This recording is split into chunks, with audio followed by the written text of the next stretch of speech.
As Uganda commemorates 30 years of the 1995 Constitution, founded on the principles of dignity, equality, and justice, we must pause and ask the question, how have these promises translated into the protection of Ugandan women, especially the most vulnerable? A recent BBC documentary paints a harrowing picture of young Ugandan women trafficked and exploited in foreign countries, especially the Middle East. This investigation raises pressing questions about the gap between constitutional ideals and the lived realities of Ugandan women today. Today, we unpack the contradiction through a series of discussions that cut across legal, economic, social, and human rights dimensions. We also center the voices of survivors and ask, where is the justice, and what must we change for the next 30 years? Good afternoon, ladies and gentlemen. Welcome to Women Speaking. My name is Nancy Caroline Ayot. I am your host. To discuss these pertinent issues, we have a panel of distinguished guests, as always, and I will start introducing them from my extreme left, coming in. We have Ms. Hope Byachi. She's an aspiring woman MP of Kibuku district under the NUP ticket. Hope, welcome to the Women's Show. Thank you so much, Nancy, for having me, and I look forward to having a very fruitful discussion with the panelists that you have set up today. Thank you. We also have our show favorite, Honorable Miria Matembe. She's a senior citizen, a child of God, and a voice of reason. Welcome to the show, Honorable Matembe. Thank you very much. I thank the Lord for giving me this opportunity to continue using my biggest talent, which is my mouth, which He gave me to use until I go to account Him. Thank you. We also have Gloria Kamayangi. She is the founder of Kamayangi Gloria Foundation. Welcome to the show, Gloria. Thank you, Nancy. Good afternoon, everyone. My name is Gloria Kamayangi. I contested for District Woman MP Ntungamo in the last concluded NRM elections, and I'm also a founder for Kamayangi Gloria Foundation, which is a non-government organization. I welcome you all. And before I go far, allow me to congratulate my inspirer, my role model, for having scooped an award. It was really, really great. When I saw you, I know you have some critics who may be saying Miria Matembe was bought, but it was really hard-earned, and I congratulate you. Well deserved. Thank you, my dear. Well deserved, yes. You are one of my mentees. Yeah. That's the reason why I got the award, because they gave it to me because they say I have been a good example for leadership in public. Yes. And also for mentoring, for mentoring the young generation. So you are one of the reasons for me to very, very much. Very true, very true. But you deserve it, though. Yeah, It's well deserved, yes. Yes. So to get back into our discussion, Hope, I would like you to help us begin this discussion. What are the most alarming findings in the BBC documentary, and how does the documentary expose the loopholes or the inaction of the relevant institutions in charge of especially migration, but also our lawmakers in this country?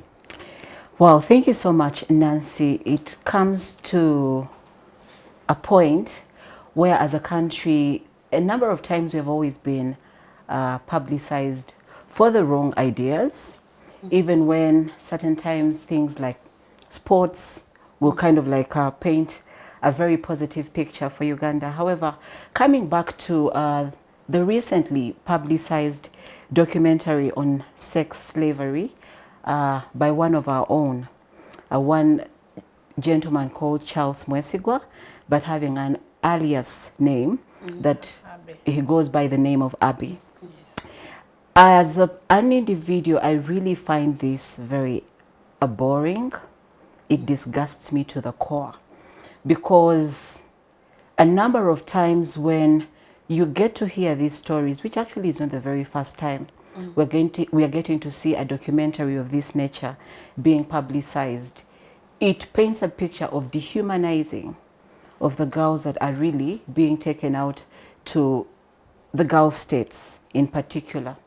when you look at the reason as to why these girls are being taken out there, there is a combined pull and push aspect of so many events that really get to have these girls be taken out.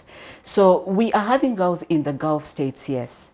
But we need to first of all ask ourselves the fundamental questions. Why are they even going out to the Gulf states to seek employment? There's so many reasons. I've been doing a couple of research for my own, and I realized that there is the glitz and glamour that has been promised to these girls upon their arrival in the Gulf states, specifically Dubai. So this leaves a room of desperation to the girls, mainly those ones coming from the rural setups, where they get to see that should they get to earn this particular job, they would have gotten what we usually call the arrivalism sickness. I have arrived. Yes. Okay, so they're being promised the glitz and glamour the moment they reach there, and then unfortunately they get to confiscate their travel documents, which leads them again to do so many other things. We've seen girls having to reach the Gulf states, and there is the debt burden, because probably some of them were taken and sponsored by different individuals to the Gulf states. So the moment one particular girl reaches the airport in either Dubai or Qatar, their documents are being withheld away from them, with a condition that they have to make a lot of money and pay back these particular individuals. So this is putting the girls in a very vulnerable state to having to engage themselves in practices like the prostitution that we are seeing. What they find on the actual ground is not what they have been promised. And that's where we find ourselves as a country. This really has to be, solutions to it have to be found by the state, because I take a state to be a parent. The moment you're a parent to children, there are obligations you're supposed to meet as a parent to those particular children. Because again, it's not, I think, for me, a syndrome or sickness of lack of jobs. Nancy, if you look at how we are in Kampala today, you'll find that there's a number of places in Kampala, like Makere, which is now fully infested by the South Sudanese community. We have Chisenyi, which has a lot of the Somali community.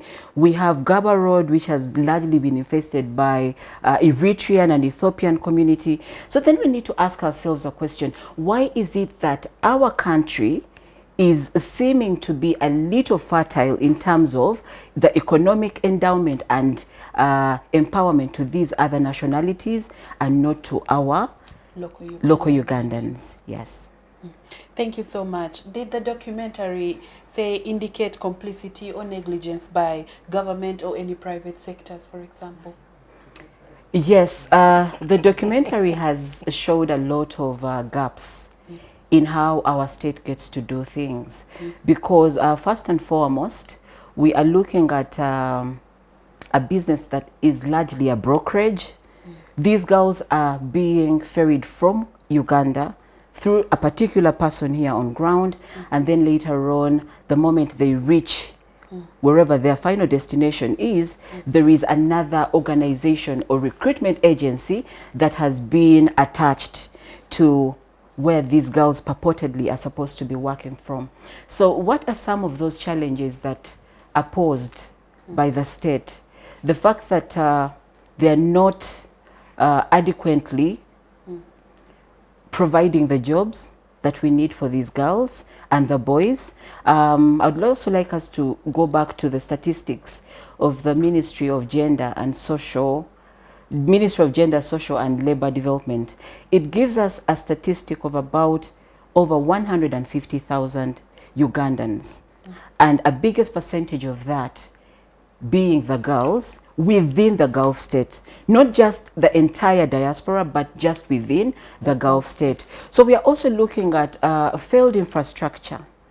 Nancy, where these atrocities are being committed, we have foreign missions there. What is the role of the embassy that we have, let's say, in the Gulf states?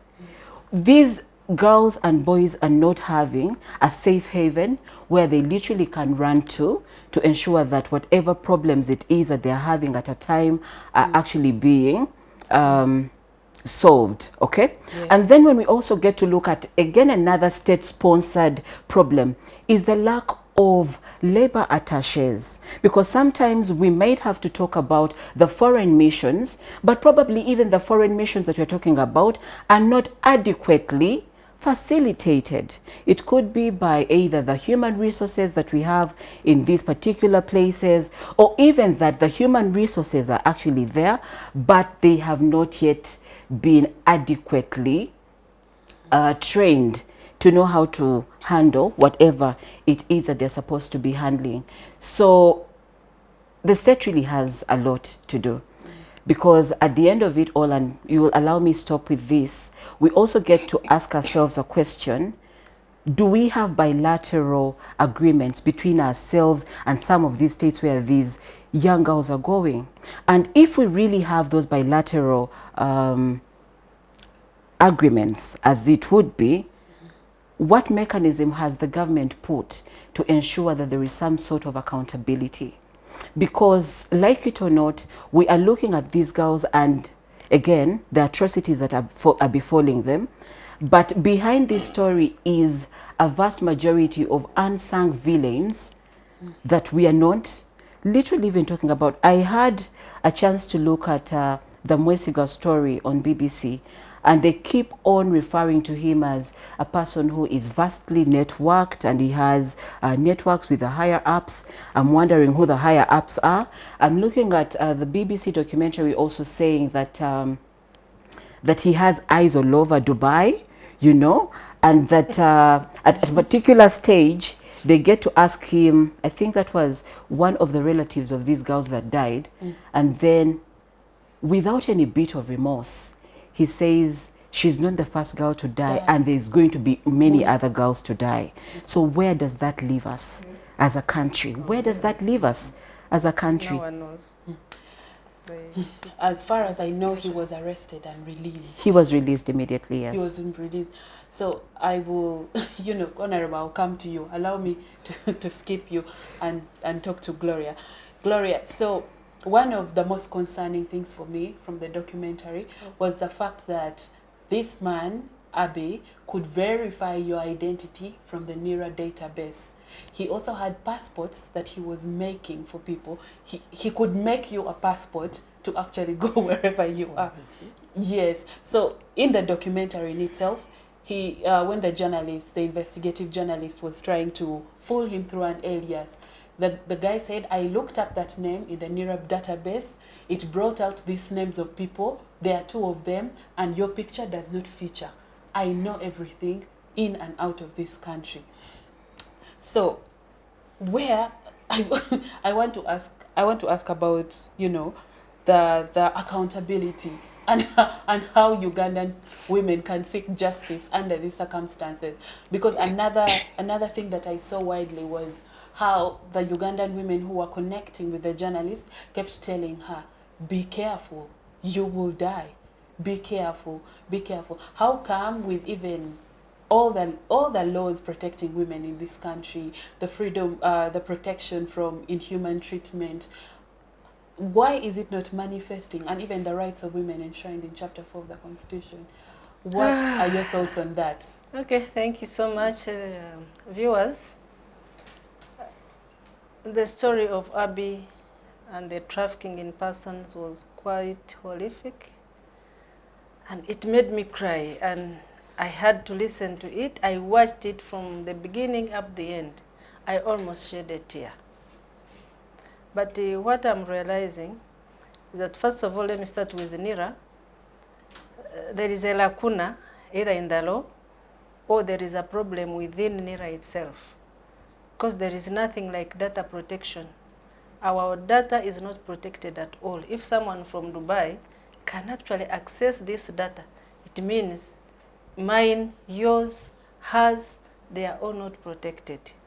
And we are liable to all sorts of fraud and even death. The Abbey story It depicts a bit of many things. One, it starts with the Ministry of Gender. Ministry of Gender signed bilateral agreements with certain countries in the Middle East. Unfortunately, I think Dubai is not among them.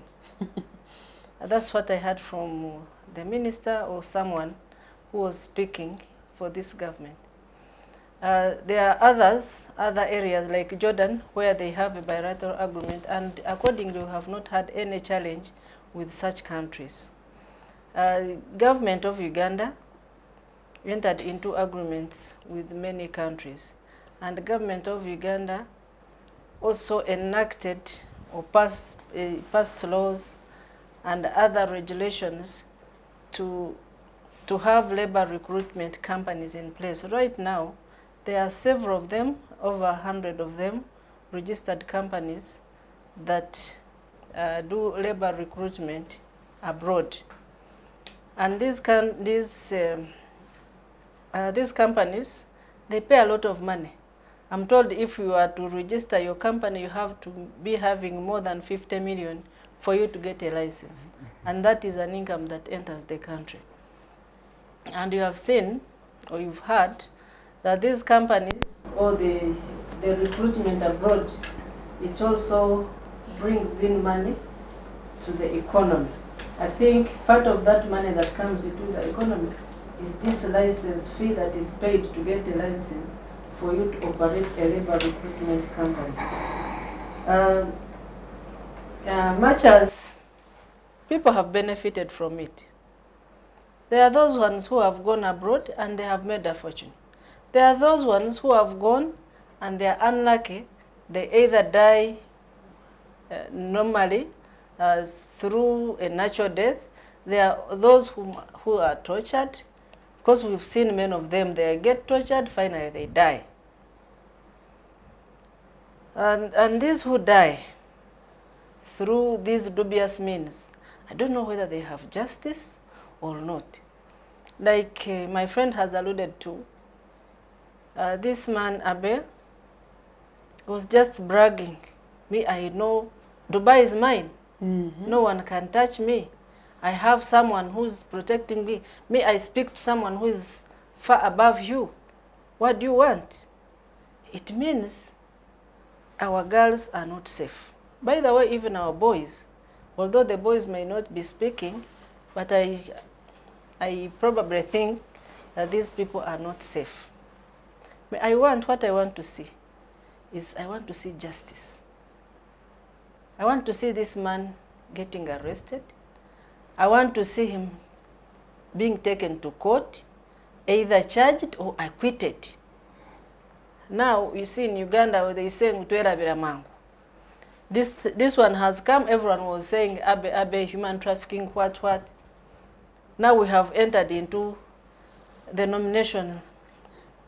When we were still there discussing about Abe, now this issue of not having enough signatures came in, everyone started discussing that. True. Now we have forgotten the other one. Now before you know, tomorrow is the nomination for the president and then the opposition president. And it's also going to take our time. All our engagements, all our discussions, all our chats are going to be full of nominations. And before you know, we shall forget about it. But in Uganda, we are not short of laws. The labor externalization has regulations already in place. We have Trafficking in Persons Act of 2009. We have the Employment Act. All those ones stipulate how decent work or labor should be. But where we have people who are mistreated, even here, before we even go very far, even here, we have had people crying. They are working in Chinese industries, they are working in Indian industries. They are all crying, they are tortured. There is a law on occupational safety and health. The workman's compensation, I have seen people who have lost their limbs because they are in these factories. The owners of these factories do not want to pay. And why do they not want to pay? It's because they did not sign an agreement with you. So you don't have like a formal letter, an appointment letter that you are my worker, so that I'm accountable when something happens. It doesn't. And we have a fully-fledged Ministry of Labor, Gender, Labor and Social Development, with the minister in charge, the state minister for labor.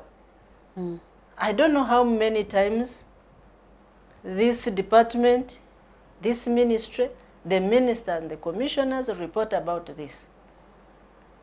I don't know how many times these industrial owners have reported, have been held accountable because of ABCD. Yes, we want investors to come and invest here and bring in money. But they cannot invest here and bring money at the expense of the lives of Ugandans. We want to see Ugandans having decent treatment. We want to see Ugandans getting fair pay. If these industries we have all over, we are having a fair pay for these young people, you would not see girls going abroad for these housemaid jobs. Otherwise, we shall continue to see the same if an action is not taken. Thank you very much. Honorable, I will bring you to the conversation. After listening to these ladies, I want us to go back into the making of the Constitution. While you guys made the Constitution, one of the most prominent parts of the Constitution... Yes, she was.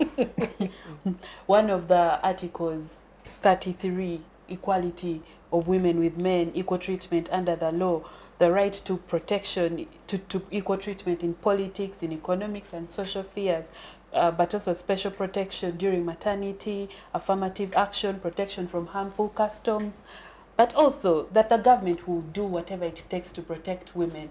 While you guys made the Constitution, did you expect at any point that women would be sold into slavery in 2025, 30 years under the Constitution, after the Constitution? But earlier on when we were discussing the Constitution, I told you that Constitution was murdered. The Constitution, which was based on clear principles of equity, justice, unity, peace, security, and social development and that kind of thing. It was murdered for the sake of personal individuals' interest. The day the term limit was removed, followed by the age limit removed, and everything was placed in the hand of one man who must decide everything, and yet he is so old and aged now. You know, during Obote's time, the last days of Obote, Yes. Obote was there as a president, but he was not the one seeing what was going on. Everybody, powers from above, and everybody was doing what they wanted. And for me, this is what I see in this country. And I can assure you will lament. You know what made me laugh, is making me laugh. I'm saying that we shall lament and lament until we lament no more. By the way, one time I asked President Museveni, why are we writing the second book of Lamentations after he had appointed me a minister? And he was very, very angry. But why I'm saying lament and I'm laughing, I watched one small girl, 22 years, who was picking the form to contest for presidency. He was busy chewing, she was busy chewing her chewing gum. They asked her, why do you want to be a president? She said, yes, Because we have complained and have complained, she used the word complain. We have complained, and I see nothing change. I say, let me also go there, perhaps, And change And the take I it may country. make upon a herself. difference. Yes. You see? So, actually, that alone shows you how the main meaningless the office of the president has Sure. become. And why? Because he decided to take over this country and implemented personal ambition rather than a vision for the nation. So we are crying out like this. And yet I have always told you people who listen to me that in Uganda we are like sheep without shepherd. We are like sheep without shepherd. That's how our girls are suffering, the boys are suffering. Nobody's All the concerned. shepherds are scaring away the sheep. The shepherds, some of them are eating the suppose the shepherds, some of them are the one eating the sheep. And all is happening because of this. What am I saying? When you have a leadership which is driven into its leadership by not service to the people or their nation, but service to themselves. You have to have a people-centered leadership that is service-oriented. That people are in leadership, those ministers, those who make the laws and so on, because they want to have that position to use it in service of the people and their nation. But now, to be honest, generally, the majority of leaders or who are working in office or who are doing what, they are holding those positions for self-aggrandizement, for their prominence, for their resources, for what they earn. And so, the laws are there. The laws, the policies, all these things are there.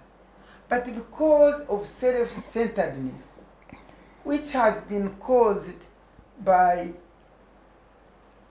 the loss of ethical values and the generation of morality, which has captured Uganda's mind, all those things, whether law, whether policy or what, cannot work.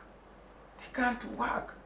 Because as you hear, powers from above, I am telling you, these things of selling girls with companies and so on, do you know the people who are involved in it?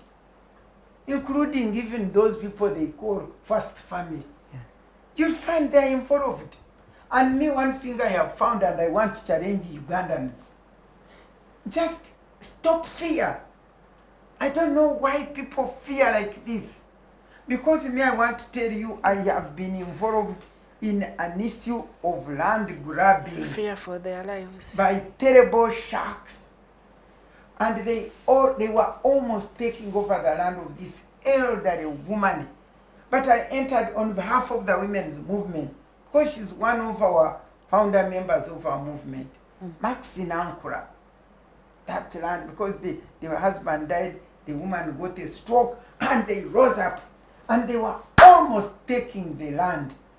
And the children are outside, and finally they looked up me quaking, and they told me, Honorable, forgive us, we don't want to expose you to danger, but we have to inform you because it is the first family which is involved. I said, first family? What does first family have to do with Maxine's land? Because I know it all these years. Since 1985, and she had bought that land in 1979, and the sharks come take it.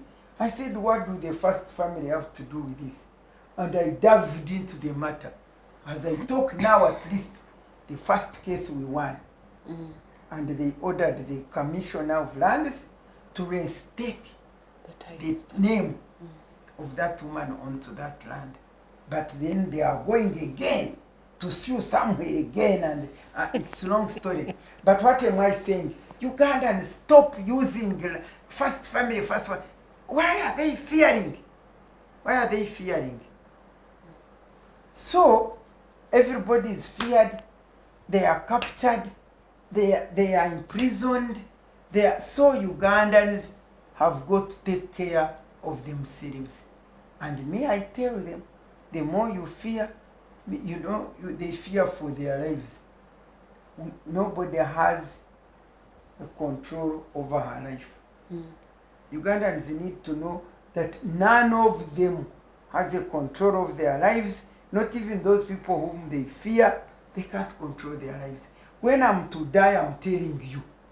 When God decides that I die now, nobody can stop that. And how I'm to die, I don't know. You don't know. So, but this kind of fear, where now, like that man, me, I didn't read that thing. I'm glad I didn't read it.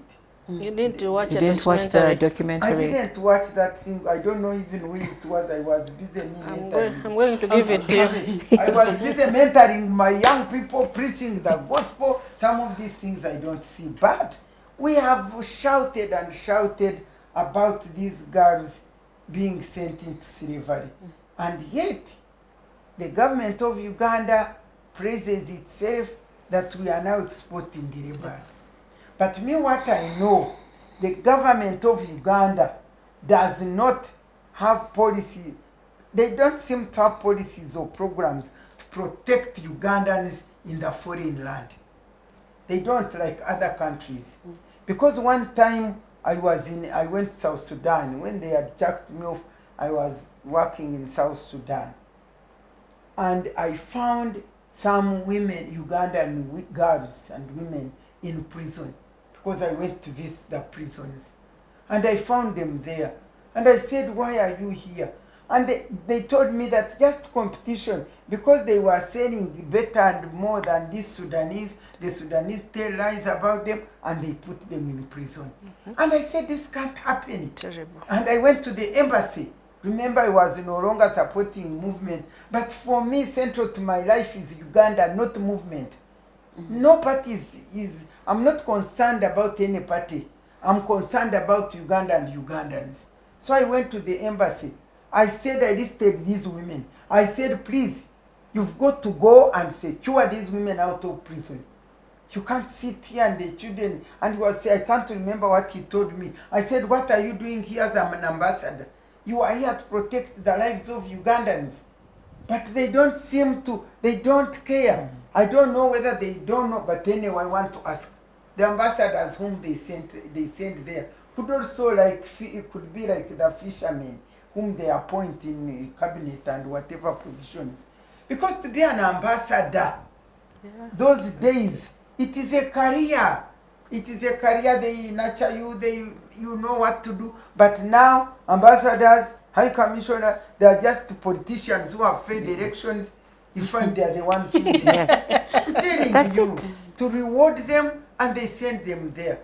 So they may not know. Remember the recent ambassador, was it in New York or Canada? Who was Sent back. Who was joining the Canada. Canada. Canada, No, was join- doing a nonsense. You can't do that in Canada. Canada doesn't know NUPO, NRM, or what. Canada knows Uganda. And she was chased away. So this kind of thing. For me, all these things, central to them is governance. It is governance, and you asked me about the constitution, and that's why we were making this good constitution. I don't know why I put my constitution. I could have reminded you the principles that were governing us: unity, peace, equality, security, social development, justice and fairness. All these things are now gone. I am telling you, I'm so concerned about the way people fear. and then all these members of parliament, they fear for losing job. Simon, they fear for dying. Why should they die? Why do people fear die? I don't understand. Even members of parliament, when she's going to talk, all they are looking for is envelope, bahasa. I went to get my award. And when I came, where's the envelope? I said, what? Which envelope? Which envelope? And my cousin whom I went with was telling, we even have no transport. This is a big surprise. I said, transport for what? He said, for me, we were here last in March. We were 500 women going for Women's Day, Simani up there. They got them at State House, that they got them into buses, and each of them walked out with 5 millions. Each of them. That we took 5 millions. I said, Kumbe, you were accompanying me for millions. I'm telling you, I don't know you people. People see me talk and they say this woman.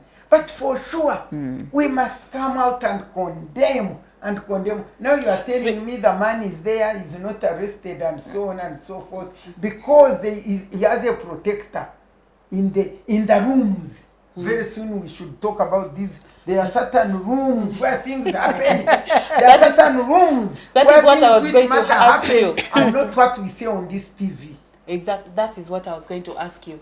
Considering what other people are going through and how we are talking about the leadership question and how our leaders are the ones meant to protect us, how do you react to the recent iPod summit and Honorable Mao's comments about how transition will not happen through elections? What is your reaction to his statement? For sure, I'm happy you brought that point to me, because I listened to that video and I said, for sure, there is witchcraft in this country. Because the Mao, I thought I knew. I couldn't imagine him saying all these things. A lawyer who has been fighting for justice, democracy, and whatever you call it. A presidential candidate. I heard him. He divided the Ugandans into 2 groups. The group of the 5, which he calls is the wonderful group, which is headed by Museveni himself, and all those people who the Museveni group has bought, captured, bought them, and even bought the brains. That's what kills me. Even the brains are bought through the demonstration of what Mao said. I saw his brains captured and completely taken. So that is the group he was hailing. And then he got the other group of opposition, and he calls it regime change fundamentalists, which is a poisonous group, and they must make sure they remove this poison from them, because they are not capable of using power, because they are poisonous, and they have forgotten that power does not belong to everyone. You imagine, Mao knows what they call democratic governance. He's been fighting for it. In fact, when we were on NBS frontline, whenever I would agonize and lament, you'd say, ha ha, me, I'm happy. I have never joined Museveni. I'm okay. I stayed the same. I said, for me, I was with him, and I don't regret, because I used that time to realize my dream of fighting for equality, justice, and fairness. And so I don't mind. For him, he was laughing at me.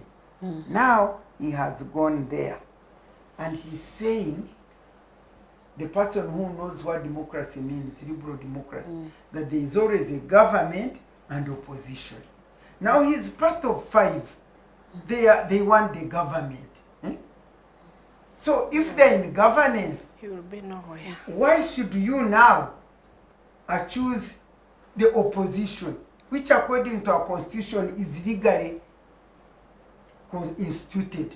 Because we have either government, the party is in position, The ruling party. yes, in government, and then we have opposition. And the opposition has a role of,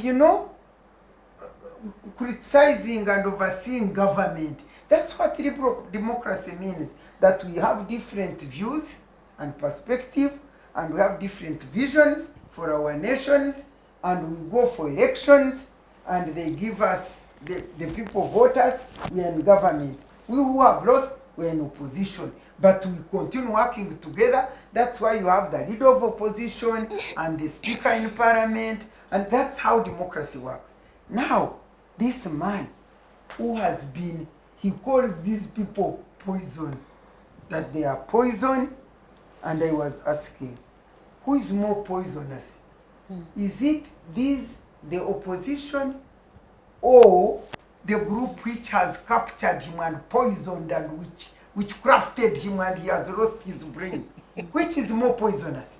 To me, it is the other group where he is, where he's swallowed, his brains have gone, and then these people who are rightly to be in opposition, he says that they cannot have power. They should know that power does not belong to anybody. Yet our constitution says power belongs to the people. What does the constitution of Uganda say? And this man goes on and say, don't waste time, and he's agreeing with what I say. I've always told you here that to me elections are meaningless. And Mao, as the second person in the opposition, I think you listened to his video, that the five, they have Museveni, they have Mao, so he's the second one. And this second one is telling us, He has powerless power. power does not belong to you. Power, there are no elections. Like I have told you, elections are meaningless. And he said, transition in this country is not going to be secured through elections. Transition is already happening in the rooms that matter. Everything in this country, including the selling of these girls, happens in the rooms that matter. So for Ugandans, forget no elections, no nothing. We have already concluded what we want in the rooms that matter. I feel sorry for him, because in those rooms, he must be there as a servant boy. He doesn't go there. He must be in that room as a servant boy, over serving tea, over cleaning the room. Because the rooms, of course, are the first house, the first family. That's where the rooms are. And this man, what disturbed me was that he said elections are going to be quiet, and if those who don't want to be quiet, we shall quiet them. How are they going to quiet them? By making them disappear, they have been doing here. You know, when I was there, So they don't get nominated. when I was there suffering, no wonder they are now silencing them by not approving the nomination, because Electoral Commission is now finding that they are not qualifying, those kind of things. But anyway, when I was there agonizing about this thing, I remembered the book of Animal Farm. In that book, there was an animal called Squirrel. Squirrel was a terrible animal. He was what was it called? Propagandist. The propagandist. Honestly, Maubambe, I'm so sorry for you. How could you have been turned all of a sudden, turned into Squirrel? Squirrel completely, the propagandist, and you would wake up in the morning, you'd go and change the rules. The rule was saying all animals are equal, and then he comes and says, in the night, he writes there, no, not all animals are equal, but some animals are more equal than others. That's Squirrel. The Squirrel is telling us that Ugandans, yes, they're supposed to be equal, but some more are more equal than others. Now, I want to conclude by telling Mao this. I want to say, and I want him to listen to me. Yes, it's unfortunate. Your brains have been captured. Your wisdom I have always admired in you has been taken. I don't know whether through poison or witchcraft. And you are now, and to know that why I'm saying his wisdom has been captured or covered. How could he be now revealing to us the evil strategy that they are planning? That's what he has revealed to the public. This is not the Mao I know. But now I want to tell him, you Mao, and your group of 5, whether 7 or 8, the word of God in Isaiah chapter 8 verse 10 says, devise your strategy, but it will be thwarted. Propose your plans, but they will not stand, because our God is with us. I say this in the name of the Lord my Father. Amen. And I call upon him to come and make my word, fulfill my word, which I'm prophesying right now. Thank you, Honorable. Hope, I will bring you back to the conversation, of course, because you are an aspiring woman member of Parliament. How do you intend to advocate for these constitutional provisions that protect women to manifest in real life situations? You know of the real life stories of women, and you know of the laws that are there in place. How do you intend to advocate for that? Because we know right now the flow is pretty toxic in the House. And what is your plan? All right. Especially for migrant workers in this case. Thank you so much, Nancy. And again, thank you so much, Mama Miria, for such a very wonderful submission.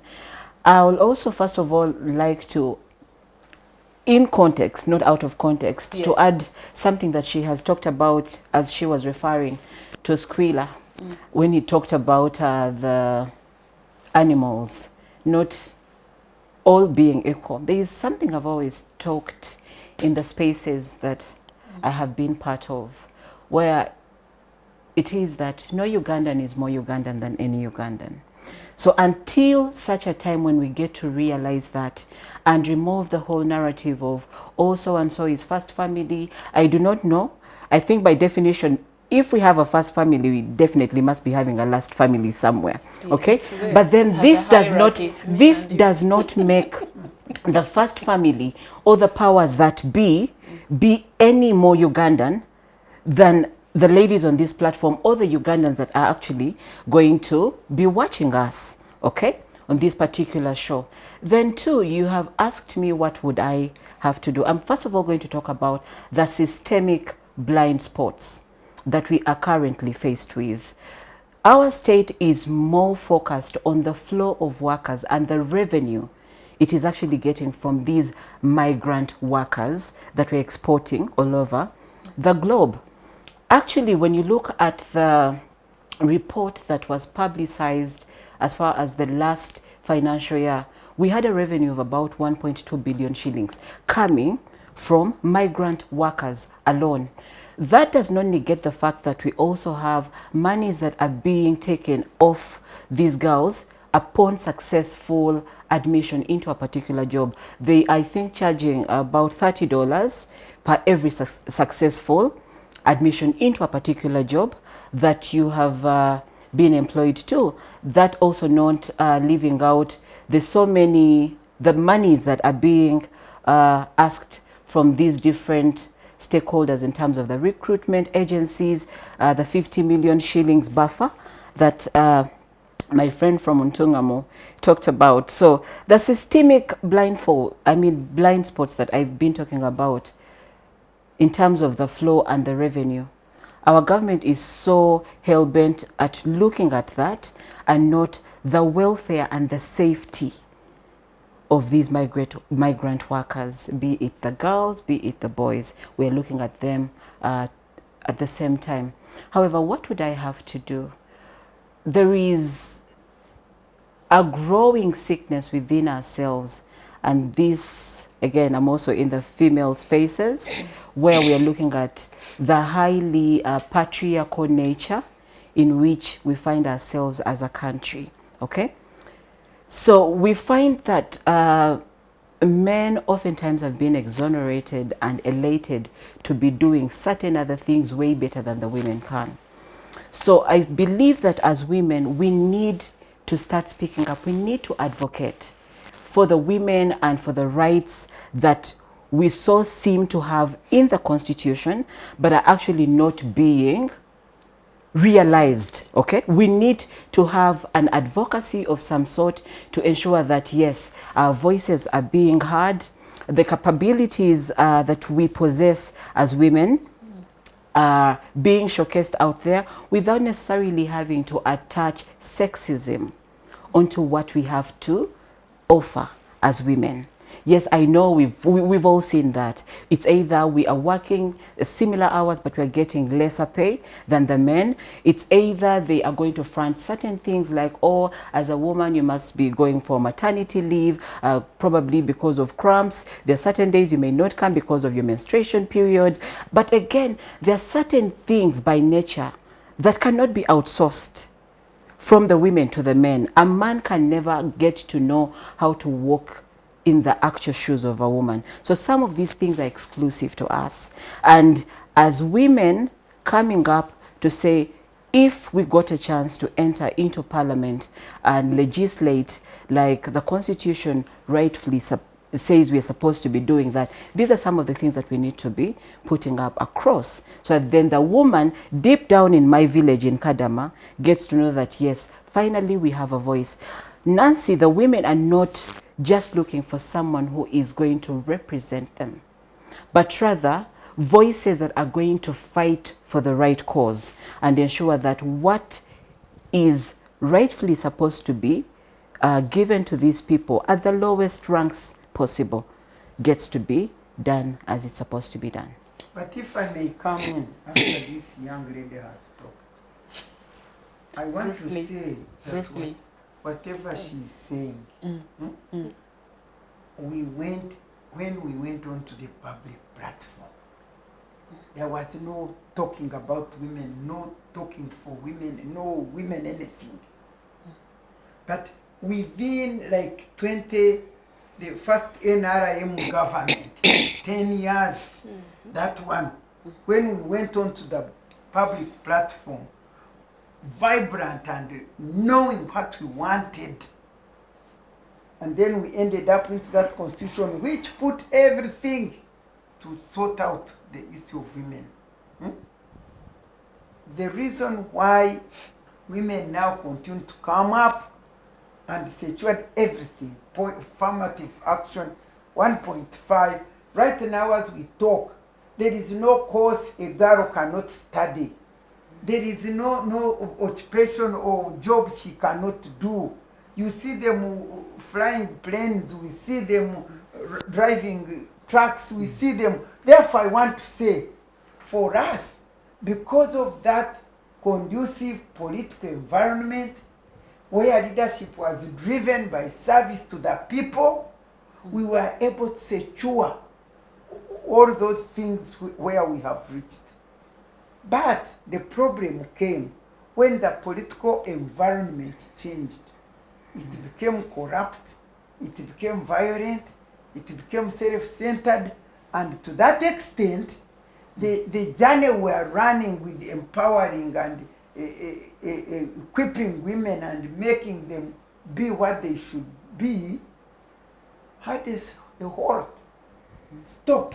And in fact, these days, I keep wondering whether even the current members of parliament, I don't feel that I'm demeaning them, but one of the reasons why I'm only here all the time talk about these things is that these women are not there. Yes. And I'm wondering if you call these members of parliament and say, okay, talk to us about gender equality and women's empowerment, and you give them a subject, and like the Rotarians call them and say, tell us what is it that you mean.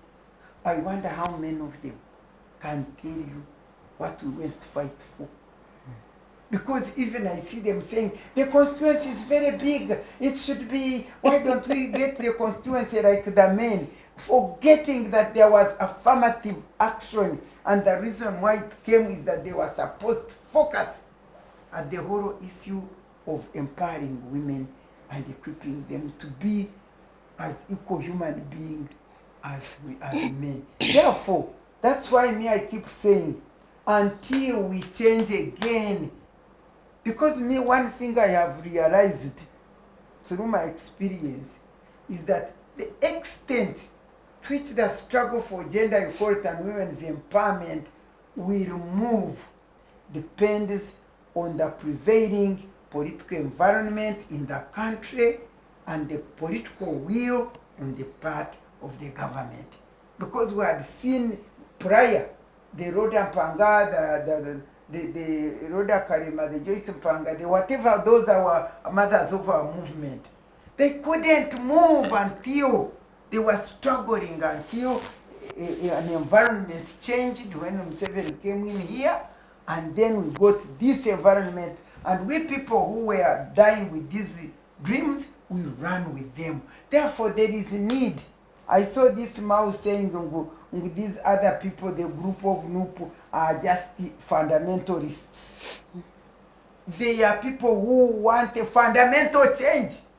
Yes, they need a fundamental change. So at this particular time, really, unless a fundamental change doesn't take place like it did in 1986, when Museveni came on board, we shall continue lamenting, write the book of lamentation, even if you reach there in that parliament. Didn't we make the laws and stay there against the gender mutilation, against the people?